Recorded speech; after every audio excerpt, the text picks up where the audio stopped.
தமிழ்நாட்டில் ஒரு மிகப்பெரிய ஒரு ஆன்மீகவாதி அவரோட வாரிசாக உள்ள நியமிக்கிறத ஒரு பேச்சடி வருது.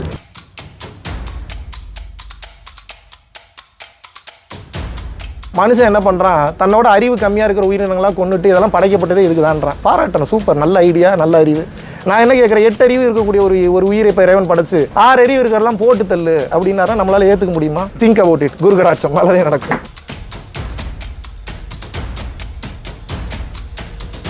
நான் இருக்கேன்டா, வாடா பார்த்துக்கலாம்டா, ஒன்றும் இல்லைடா அந்த தைரியத்தை கொடுத்துட்டீங்கன்னா போதும், அந்த பிரச்சனை வெளியில் வந்தோம். இன்றைக்கி அதை சொல்கிறதுக்கு ஆள் இல்லை.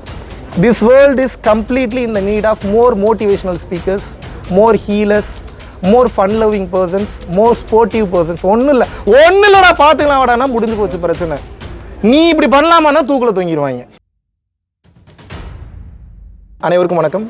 அனைவரையும் கோயம்புத்தூரில் சந்திப்பதில் மிகவும் மகிழ்ச்சி அடைகிறேன். ஸோ நம்ம ஒவ்வொரு வருடமும் முருகப்பெருமானுக்காக தைப்பூச திருவிழாவை முன்னிட்டு, தைப்பூசத்தை முன்னிட்டு வந்து பார்த்திங்கன்னா நமது தமிழ் வழி சித்தர்கள் கலாச்சாரத்தின் அடிப்படையில் வந்த மெய்யியல் கல்வியை முன்னுரையாக வைத்து, முன்மாதிரியாக வைத்து திருச்சிற்றம்பல கல்வியை அடுத்த கட்டம் கொண்டு போவதற்குண்டான ஒரு முழுமுதற் முயற்சியாக வந்து பார்த்தீங்க அப்படின்னா மெய்ஞானத்தையும் மாடர்ன் சயின்ஸையும் இரண்டையும் ஒன்றிணைத்து அற்புதமான, அதாவது இப்போ மனுஷன் எதுக்காக எல்லாரும் ஓடிட்டு இருக்கோம், மேனிஃபெஸ்ட் பண்ணணும், வேணுங்கிறத ஈஸியாக அச்சீவ் பண்ணணும். அப்போ மனிதனுடைய உடம்புல இருக்கக்கூடிய ஆற்றல் ஓரளவுக்கு தான் பொருள்களை அடையிறதுக்கு அச்சீவ் பண்ணுது. அப்போ நம்ம என்ன பண்ணுறோம், உயிர் சக்தியாகிய ஆன்மீக சக்தியை, ஆன்ம சக்தியை உடலில் அதிகப்படுத்தும் போது மெடிடேஷன் மூலியமாகவோ, தான தர்மங்களின் மூலியமாகவோ, இல்லை வந்து நம்ம வேற ஏதாவது ஜீவகாருண்யத்தின் மூலியமாகவோ அதிகப்படுத்தும் போது ஒரு காலகட்டத்திற்கு மேலே என்ன ஆகும்னா, we can achieve anything that we need in this world in a short span of time. அது எப்படிப்பா பாசிபிள்? இறையருள் என்பது என்ன? எனர்ஜின்னு அர்த்தம். ஃபோட்டான் சொல்கிறோம் இங்கிலீஷில். அப்போ அந்த ஃபோட்டான் கதிர்களையும் நமது அருட்சக்தியாகிய உபகார சக்தியை உடம்புல எப்படி அதிகப்படுத்துறதுன்னு தெரிஞ்சுன்னா we will become a magnet. நம்ம ஒன்ஸ் மேக்னெட் ஆகிட்டோம்னா இந்த உலகத்தில் எதை வேண்டுமானாலும் அச்சீவ் பண்ண முடியும். ஸோ அப்படிப்பட்ட அந்த சாகா கல்வியை, ஞானத்தை உணரக்கூடிய கல்வியை, ஸோ 16 செல்வங்களும் பெற்று பெருவாழ்வு வாழுங்கன்னு சொல்லுவாங்க. அதில் ஒரு செல்வம் வந்து பணம், அதில் இன்னும் ஆயுள் இருக்குது, அதுக்கப்புறம் வந்து பார்த்தீங்கன்னா அறிவு இருக்குது, கல்வி இருக்குது, ஞானம் இருக்குது, நிறைய இருக்குது. அந்த வகையில் பார்க்கும்போது பணமும் ஒரு செல்வம் தான். பணத்தையும் அடைந்து அனைத்தையும் அடைவதற்குண்டான ஒரு மாபெரும் வழியாக வந்து பார்த்தீங்கன்னா முழுக்க இந்த ஞான கல்வி என்பது பயன்படுகிறது. நமது பரம்பொருள் அறக்கட்டளையை சார்ந்தவர்கள் அனைவரும் இந்த ஞான கல்வியை கற்றுக்கொண்டு அற்புதமாக உலகங்களும் வந்து பயணம் பண்ணிட்டு வராங்க. ஸோ அந்த வகையில் போன வருடம் வந்து பார்த்தீங்கன்னா நம்ம சென்னை அமிர்தா பேலஸில் கிட்டத்தட்ட ஒரு அற்புதமான சக்தி வாய்ந்த உடலில் வந்து இருக்கக்கூடிய அந்த நாடி நரம்புகள்லாம் ஆக்டிவேட் பண்ணக்கூடிய அந்த நயன தீட்சைன்னு சொல்லுவாங்க, பார்வையினாலேயே தொட்டு தூண்டுதல். ஸோ அந்த ஆற்றல் நிலையில் பல்வேறு விதமான ஒரு அருள் அனுபவங்களை வந்து போன வருடம் வந்து கொடுக்க முடிந்தது. ஸோ அதன் தொடர்ச்சியாக இறைவனின் அருட்பெரும் பேராற்றலுடன், அருட்பெரும் ஆசிகளுடன், ஸோ இந்த முறை வந்து கோயம்புத்தூரில் நம்ம வாசவி மித்ரா மஹாலில் பண்ணுறோம். முதல்ல இந்த அற்புதமான வாய்ப்பை வழங்கி எங்களுக்கு வந்து இப்படிப்பட்ட வாய்ப்பை வந்து எங்களுக்கு ஏற்பாடு செய்து கொடுத்த காவல்துறைக்கு இந்த நேரத்திலே என் மனமார்ந்த நன்றி வணக்கத்தையும் வந்து தெரிவித்துக் கொள்கிறேன். அது மட்டும் அல்லாமல் காவல்துறை உடனிருந்து எங்களுக்கு இந்த மாதிரி ஒரு விஷயம் இருக்குது, அது பண்ணணும்னு தெரிஞ்ச உடனே எந்தவித மறுப்பும் இல்லாமல் நீங்கள் தைரியமாக பண்ணுங்கள், எந்தவித குறையும் இல்லாமல் பண்ணுங்கன்னு சொல்லி ஸோ இந்த தெய்வ காரியத்திற்காக முன்னிருந்த தற்போதைய அரசாங்கத்திற்கும் இந்த நேரத்தில் மீண்டும் ஒரு முறை நன்றியை சொல்ல கடமைப்பட்டுள்ளேன். ஸோ நீங்கள் ஏதாவது கேட்கல, கேள்வி பாராட்டுறேன். பரம்பொருள் யோகம் அப்படின்றது மட்டும் இல்லை, யோகம் அப்படின்னா என்ன அப்படின்னா இணைதல்னு பொருள். எதோட இணையுது? மனம் ஆன்மாவோடு இணைந்தால் அதுக்கு பெரிய யோகம்.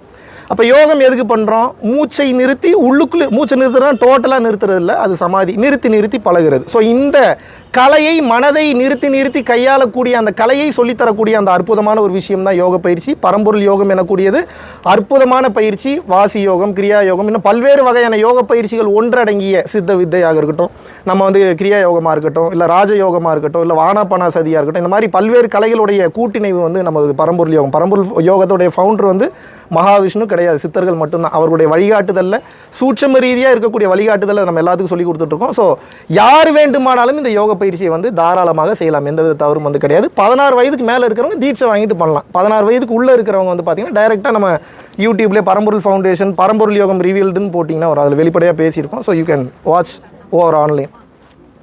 அதான் நானே சொல்லிட்டேன், முதல்ல எனக்கும் கஷ்டமாக தான் இருக்குன்னு. பிரதர், பணம் இல்லாமல் எதுவுமே பண்ண முடியாது. இந்த மைக்கே என்ன ஒரு 350 ரூபா வருமா ப்ரோ? வருமா? ஜாஸ்தி வரும்னு நினைக்கிறேன். Sorry bro, sorry to interrupt. But என்ன சொல்கிறேன்னா, நான் பேசுகிறதுக்கு மைக்கே 350 ரூபா ரேட்டு வர்றப்போ நான் எனது ஒரு ஆத்திர அவசரத்துக்கு ஒரு பாத்ரூம் போகிறதுனா 5 ரூபா 10 ரூபா கேட்குறேன். பணம் இல்லாமல் எப்படி வாங்க? 1 ரூபா சம்பாரிச்சாலும் பணம் தான், 1000 சம்பாரிச்சாலும் பணம் தான், 1 லட்சம் சம்பாரிச்சாலும் பணம் தான், 1 கோடி சம்பாரிச்சாலும் பணம் தான். பெறுவதில் எந்த தவறும் இல்லை இந்த உலகத்தில். தொல்காப்பியர் தெளிவாக சொல்கிறார், பெரு, உன் மொத்த தேவைக்கும் பெரு, எந்தவித தவறும் இல்லை. ஆனால் இந்த உலகத்தை விட்டு நீ செல்வதற்கு முன்னால் ஈதல் எனும் குணத்தால் அத்தனையும் கொடுத்து விடுங்கிறார். இங்கே எல்லாரும் பெறுறோம், அதில் பிரச்சனையே இல்லை, கொடுக்கறதுக்கு மறந்துடுறோம், அதான் ப்ராப்ளம். ஈதல் இசைப்பட வாழ்தல் அது வல்லது ஊதியம் இல்லை உயிருக்கு.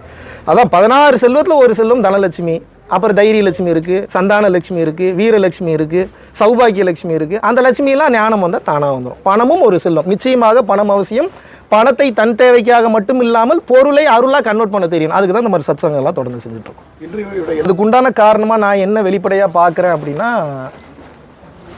சொல்லலாமா வேணாம், சரி சொல்லுவோம், அப்புறம் நம்ம வாயும் சும்மா இருக்க மாட்டேங்க. இளம் வயது கல்வியிலேயே ஞான கல்வி ரொம்ப அவசியம் பிரதர். டோன்ட் மிஸ்டேக் மீ, எங்கே போனீங்கன்னாலும் இதுதான். ஏன்னா அடிப்படையிலேயே ஞானம் வந்துருச்சுன்னா, இது என்னோடதுன்னு நினைக்கிறதுனால தானே இவ்வளோ பிரச்சனை. மெகா டிவி ஓனர் வேறு, இது என்னோடதுன்னு நினைக்கிறதுனால தான் இந்த மைக்கு யாருக்கும் கொடுக்க மாட்டேன். இது என்னதே இல்லைன்னா நீ போகும்போது எடுத்துகிட்டு போயிருங்கன்ற, அவ்வளோதானே, அவ்வளோதான் முடிஞ்சு. இந்த மைக்கை நீங்கள் அப்படியே ரிப்ளிகேட் பண்ணிக்கிங்க எல்லாத்துக்கும். பணம் என்னதுன்னு நினச்சா வலிக்கும், தங்கம் என்னதுன்னு நினச்சா வலிக்கும், புருஷன் என்னதுன்னு நினச்சா வலிக்கும். நீங்கள் கேட்கல, ஏன்டா என் புருஷனே எப்பட்றானா என்னதுன்னு சொல்லாமல் இருக்க முடியும். இங்கே யாருக்கும் சொந்தமானவர்கள் கிடையாது. இவர் எனக்கு சப்போர்ட் பண்ண வந்திருக்கிறார், இவர் எனக்கு சப்போர்ட் பண்ண வந்திருக்கிறாரு. டைம் முடிஞ்சோன்னே அவர் வேலையில் அவர் பிஸியாயிருவார், என் வேலையில் நான் பிஸியாயிருவேன், அவ்வளோதான். So connected to every, attached to nothing, connected to everything, needing nothing attracts everything. That's the base formula. 100% அவர்களுக்கு பொருள் சார்ந்த அறிவு மட்டும் கொடுக்காமல், மார்க் சிஸ்டத்தை அடிப்படையாக மட்டும் வச்சு சொல்லாமல், யார் பெரியவன் யார் சின்னவன்றதை மட்டும் வச்சு போகாமல், யார் பெஸ்ட்டான ரேங்க் வாங்குறாங்க, யார் பெஸ்ட்டு பேச்சு போட்டியில் பேசுகிறாங்கன்றது மட்டும் போகாமல், கற்றுக்கொள்வதில் இருக்கக்கூடிய ஆனந்தத்தை மாதிரி கற்றுக்கொண்டதை மறப்பதிலும் ஒரு ஆனந்தம் இருக்குது, அதையும் சொல்லிக் கொடுக்கணும். அதான் ஞானக்கல்வி. தினமும் எதையாவது நீங்கள் கற்றுக்கொண்டே இருந்தீர்கள் என்றால் அறிவு, கற்றுக்கொண்ட எதையாவது ஒன்றை தினமும் மறந்து கொண்டே இருந்தீர்கள் என்றால் ஞானம். ரெண்டு வேறு வேறு கான்ட்ரஸ்ட், பட் ரெண்டுமே நம்ம கற்றுக்கணும். எல்லாரும் இன்றைக்கி ஒன்று லேர்ன் பண்ணிடுறோம் பிரதர். இப்போ நீங்களே எடுத்துக்கங்களேன், நம்ம குடும்பத்தில் வராத சண்டை நீங்கள் பார்க்குறீங்க, நம்ம குடும்பத்தை பற்றி உனக்கு எப்போ தெரியுன்றீங்க. எல்லார் குடும்பத்தையும் வராத சண்டை தானே. அப்புறம் அந்த சண்டையை வச்சே பேசிக்காக வந்து சொல்கிறேன். இப்போ எல்லாருக்குமே இருக்கக்கூடிய ஒரு பேசிக் விஷயம் என்ன, இவர் என்னுடையவர்னு நினைக்கும் போது உரிமை கொண்டாடணும்னு தோணுது, பிடிச்சி வைக்கணும்னு நினைக்கிறேன். இது என்னது இல்லைன்னு நினச்சிட்டு உங்களுக்கு அந்த அட்டாச்மெண்ட் வராது. இது உடனே நடக்காது. ஒரு சில பேருக்கு உடனே நடக்கும், ஒரு சில பேருக்கு லேட்டராக நடக்கும். பற்றற்று வாழ் ஈஸியாக சொல்லலாம், ஆனால் பற்றற்று வாழ முடியாது. அப்போ எப்படி பற்றற்று வாழ்றது? செய்கிற வேலையை செய்யணும், செய்கிற கடமையை செய்யணும், அதுலேருந்து எதையும் எதிர்பார்க்கக்கூடாது, பிரதிபலனை எதிர்பார்க்கக்கூடாது. இப்படி செஞ்சீங்கன்னா அதுக்கு பேர் நிஷ்காமிய karma. Anything you do without expect anything in return, that will be considered as dharma. தர்மம் எப்போதும் கர்மங்களை அளிக்கும், அதில் எந்த வித மாற்று கருத்தும் கிடையாது. ஒரே விஷயம் தான், இன்பம் என்றால் தவறான வார்த்தை, துன்பம் என்றாலும் தவறான வார்த்தை, அமைதி மிகச் சரியான வார்த்தை. இன்பம் என்பது ஆர்ப்பரிக்கும், துன்பம் என்பது அடிமட்டத்துக்கு கொண்டு போயிடும். இன்பமும் இல்லை துன்பமும் இல்லை. கவிஞர் கண்ணதாசன் அழகா சொன்னார், வருவதை கண்டு மயங்காமலும் போவதை கண்டு கலங்காமலும் எவன் ஒருவன் சம நோக்கத்தோடு இருக்கிறானோ துன்பம் அவனை நெருங்குவதில்லை. அதை இன்னும் தெளிவாக சொன்னால், கவையாகி கொம்பாகி காட்டகத்தை நிற்கும் அவை எல்லாம் நல் மரங்கள், சபை நடுவே நீட்டோலை வாசியான், குறிப்பறிய மாட்டாதவனே நல் மரம்ன்றாங்க. ஸோ எல்லாரும் ஒன்று தான். உள்ளே உணராதவன் மரமாக கருதப்படுகிறான், உள்ள உணர்ந்தவன் தெய்வமாக கருதப்படுகிறான். ஆன்மீகத்தை உலகம் ஃபுல்லா பார்ப்பீங்க. எஸ், நீங்க தான் சொல்லணும்னு நினைக்கிறேன். என் வேலையை நான் சரியா பண்ணிட்டு இருக்கேன். நாட்களுக்கு பிறகு வந்து நீங்க தான் வந்திருக்கீங்க சார், அதுக்கு அடுத்து தொடருமா அப்படின்னு?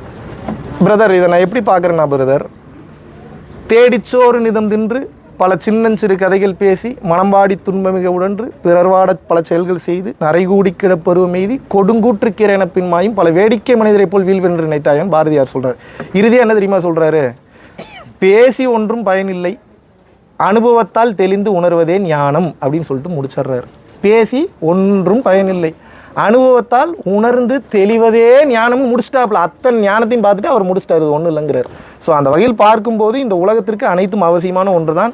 இந்த மாதிரியான சூழ்நிலையில் தடைகள் என்பது இது சூழ்நிலை பிரதர், சூழ்நிலை தான் கிரியேட் பண்ணுது. தனி மனிதன் எப்போதும் வந்து பிரச்சனைகளை கிரியேட் பண்ண முடியாது, சூழ்நிலைகள் தான் பிரச்சனைகளை கிரியேட் பண்ணும். நம்ம என்ன பண்ணுறோம், தனி மனிதன்ட்ட சண்டைக்கு போயிடுறோம்.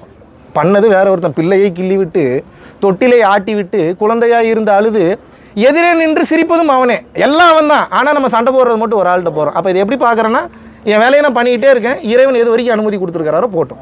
அனுபவம் தான் சிறந்ததுங்கிறீங்களா? அனுபவம் மட்டும்தான் சிறந்தது. அனுபவத்தை தவிர இந்த உலகத்தில் சிறந்த கல்வி எதுவுமே கிடையாது. அனுபவம் மட்டும்தான் நாலேஜ். புரியல